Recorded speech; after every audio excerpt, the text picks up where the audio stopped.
Tutakuonyesha jinsi ya kuandaa matuta ya kilimo kwa ajili ya bustani ya kikaboni ya kibiashara kwenye udongo ulio hai.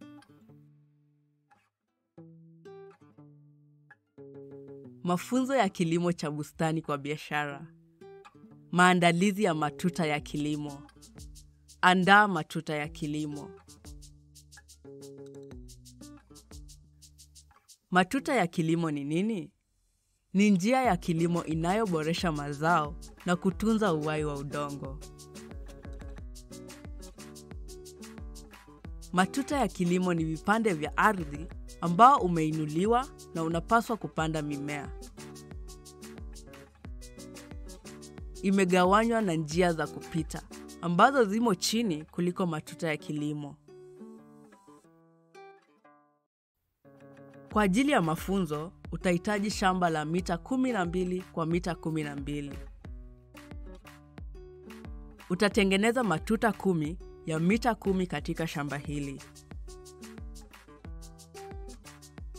Utahitaji vifaa vifuatavyo. Utepe wa kupimia.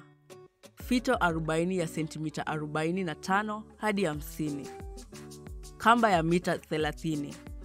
Sepeto au jembe la kuchimba. Nyundo ya kuchimbua ikiwa udongo ni mgumu. Reki. Jembe la meno mapana.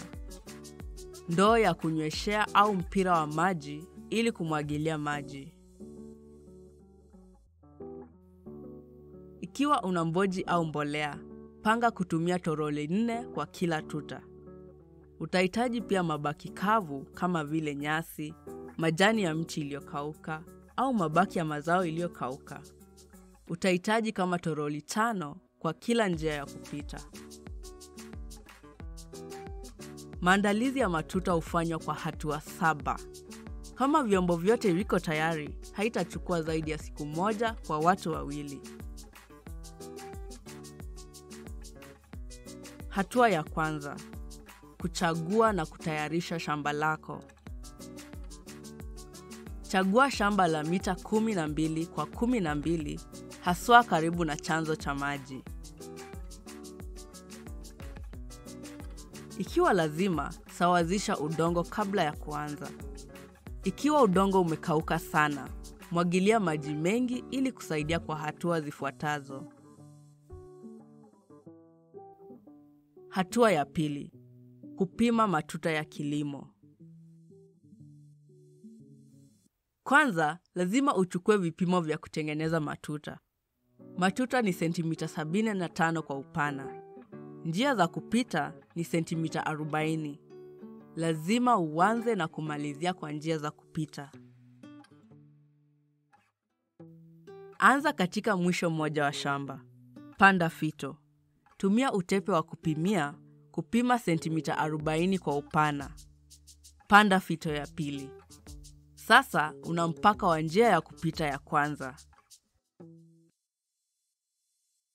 Pima upana wa tuta la kwanza. Panda fito ya 3 pale kwa sentimita 75. Sasa rudia kazi hizi. Tuta, alafu njia ya kupita kwenye shamba lako hadi pale ambapo una matuta 10 na njia za kupita 11. Vuka shamba kwa urefu zaidi ya mita 10. Pima matuta na njia za kupita vile vile kwa kupanda fito. Hatua ya 3: kuchimba njia za kupita na kuweka udongo kwenye matuta. Ili kutofautisha njia za kupita na matuta kwa uwazi na kutengeneza mistari iliyonyooka, utatumia kamba uliokazwa kati ya fito viwili. Nyoosha kamba kati ya fito inayoonyesha njia za kupita. Chimba njia za kupita ukitumia sepeto au jembe ya kuchimbia ukifuata kamba. Gawanya udongo uliopatikana sawasawa kwa upande wa kulia na kushoto wa matuta. Njia za kupita inafaa iwe na urefu wa sentimita 10 hadi 20. Rudia kazi hii kwa njia zote za kupita 11. Hatua ya 4. Kuboresha matuta ya kilimo. Ni muhimu kuboresha udongo na kukuza hali yake. Kwa hili, unaweza kutumia mboji au mbolea. Kiasi cha toroli 4 za mboji zinahitajika kwa kila tuta. Gawanya sawasawa kwa eneo lote kwa kutumia reki au mikono. Hatua ya 5. Kuipa udongo wa tuta hewa na kujumuisha mboji au mbolea. Hatua hii inasaidia kuipa udongo hewa na kuchanganya udongo na mbolea au mboji iliyowekwa hapo awali. Kuipa udongo hewa inafanywa na jembe la meno mapana. Inaweza pia kufanywa kwa kutumia nyundo ya kuchimbua. Ingiza jembe lako kwenye udongo kwa undani uwezavyo. Polepole inua udongo, huku ukichunga usiigeuze. Kuwa makini usiharibu matabaka ya udongo. Uboreshaji inafaa tu kufanyika mahali ambapo unainua jembe lako. Tumia reki kusawazisha udongo wa matuta. Hatua ya 6. Kuweka matandazo kwenye njia za kupita. Jaza njia za kupita na nyenzo za kikaboni zilizokauka. Hii inaweza kuwa nyasi, majani au mabaki ya mimea. Kiasi cha sentimita 30 hadi 40 kinahitajika. Mabaki haya yatashikana unavyoendelea kutembelea. Kazi yake ni kuzuia magugu kwenye njia za kupita na kuhifadhi maji ziada.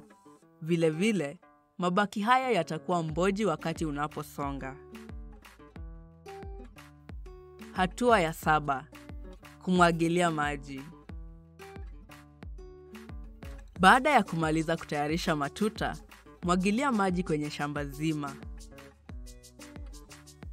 Hongera, shamba lako sasa lina matuta 10 tayari kwa kilimo cha bustani ya kikaboni kwa biashara ukitumia udongo ulio hai. Mafunzo ya kilimo cha bustani kwa biashara.